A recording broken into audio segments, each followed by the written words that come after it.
Assalamualaikum warahmatullahi wabarakatuh. Kali ini aku mau menyampaikan tentang program kerja keselamatan kesehatan kerja. Salah satunya adalah safety patrol. Kalau berbicara tentang safety patrol, itu artinya adalah kita melakukan patroli yang tujuannya adalah kita harus menemukan potensi-potensi bahaya yang dimana itu berada di lingkungan kerja.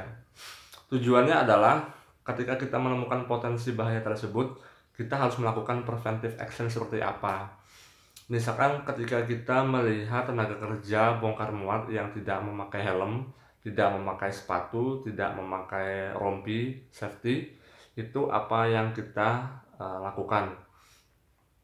Nah, biasanya kalau yang berhubungan dengan tenaga kerja bongkar muat atau vendor yang tidak memakai rompi, tidak memakai peralatan keselamatan kerja, itu langkah seorang safety officer adalah memberikan sebuah behavior based safety-nya. Kemudian kita melakukan semacam edukasi on the spot, edukasi terhadap mereka. Jadi safety patrol itu indikator keberhasilannya adalah dilakukan setiap hari. Lakukan safety patrol tersebut setiap 2 jam sekali atau 1 jam sekali. Kita wajib berkeliling untuk menemukan potensi bahaya. Biasanya manajemen HSSE kalau setiap perusahaan itu berbeda-beda.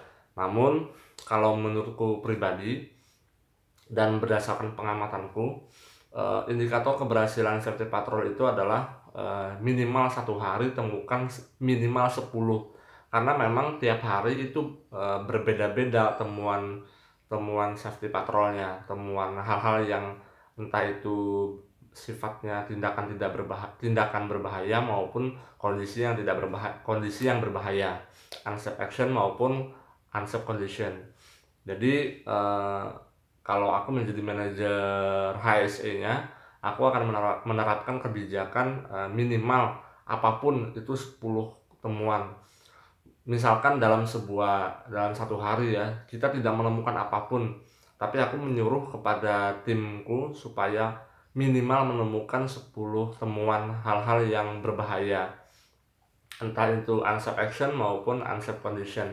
Tapi jangan lupa juga di potret hal-hal yang memang lebih yang safe action dan safe condition, karena itu sebagai contoh untuk nanti untuk dijadikan sebuah tema briefing, weekly briefing, meeting mingguan, yang itu nanti disampaikan foto tersebut kepada divisi terkait, supaya ini mencontohkan ini potret pekerja yang aman, potret pekerja yang aman dan potret cara bekerja yang aman. Indikator keberhasilan safety patrol itu adalah selain melaporkan, kalau di perusahaan itu ada juga namanya fitur aplikasi HSSE. Ini sekali lagi aku sampaikan, tidak semua perusahaan itu memiliki uang yang banyak untuk membuat sebuah fitur aplikasi health, safety, security, dan environment. Namun jangan berkecil hati kalau bagi perusahaan yang tidak memiliki basis digital yang kuat, kalian bisa sebagai praktisi pemula di keselamatan kesehatan kerja itu untuk menggunakan Microsoft Excel sebagai tools kalian, sebagai alat kalian untuk menyimpan gambar, untuk menyimpan keterangan, untuk menyimpan apa-apa yang sudah dilakukan ketika safety patrol tersebut. Lalu indikator keberhasilan safety patrol berikutnya adalah ketika kita menemukan sebuah potensi bahaya yang mengancam jiwa keselamatan tiap pekerja yang ada di perusahaan tersebut, wajib dilakukan preventive action terlebih dahulu. Misalkan ketika kita melihat batu di jalan, di mana jalan tersebut sering dilalui oleh truk trailer, atau kalau tidak batu yang berbahaya ada juga sifatnya paku. Nah, kita lah yang harus melakukan tindakan terlebih dahulu, yaitu mengambil pakunya, menyingkirkan pakunya, langsung dibuang ke tempat yang lebih aman, yaitu tempat sampah, tentunya dibalut dengan cara yang baik. Nah, itu salah satu preventive action. Jadi Safety patrol itu sama sekali bukan tujuannya untuk memotret hal-hal yang berbahaya lalu dimasukkan ke laporan namun tidak dilakukan apa-apa sehingga itu membahayakan pekerja yang lain.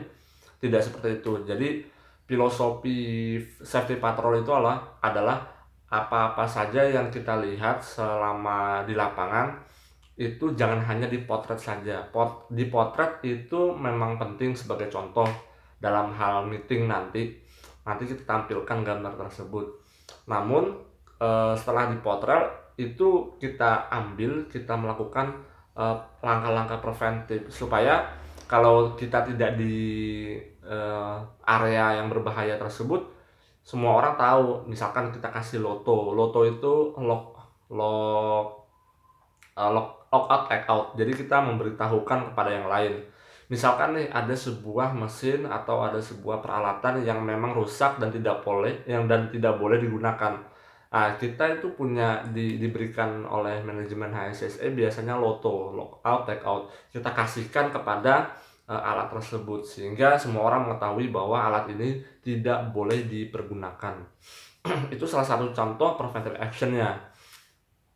Kemudian ketika kalian sudah mau pulang, pekerjaan kalian sudah pulang dalam waktu 8 jam itu bekerja, kalian patroli lagi terakhir, kemudian memastikan keadaan sekeliling itu tidak ada menimbulkan potensi bahaya. Nanti ketika di shift berikutnya teman kalian yang menggantikan sampaikan kepada yang lain bahwa oh ini potensi bahaya yang aku temukan, tolong ini dimonitoring terlebih dahulu. Karena hal itulah yang ketika dimonitoring terus-menerus itu nanti bakal turun angka potensi bahayanya. Jadi sangat bagus sekali ketika kalian merecord apa-apa saja temuannya, kemudian nanti didiskusikan di pertemuan berikutnya, pertemuan pekerjaan kalian berikutnya. Nah, itu selalu dikomunikasikan hal-hal temuan tersebut karena itu menumbuhkan indikator keberhasilan yang begitu bagus. Indikator keberhasilan yaitu safety patrol itu nanti hasilnya akan baik nanti. Jangan sampai temuan-temuan yang lalu itu tidak di close case. Akhirnya macam-macam timbul bahaya yang bermacam-macam. Belum selesai muncul lagi yang lain begitu. Jadi diharapkan sangat harus optimal ya kalau melakukan safety patrol ini. Karena ini adalah salah satu program keselamatan kesehatan kerja yang poinnya adalah menyelamatkan semua orang begitu. Jadi poinnya harus ada kejelian ketika menemukan potensi bahaya. Terima kasih. Wassalamualaikum warahmatullahi wabarakatuh.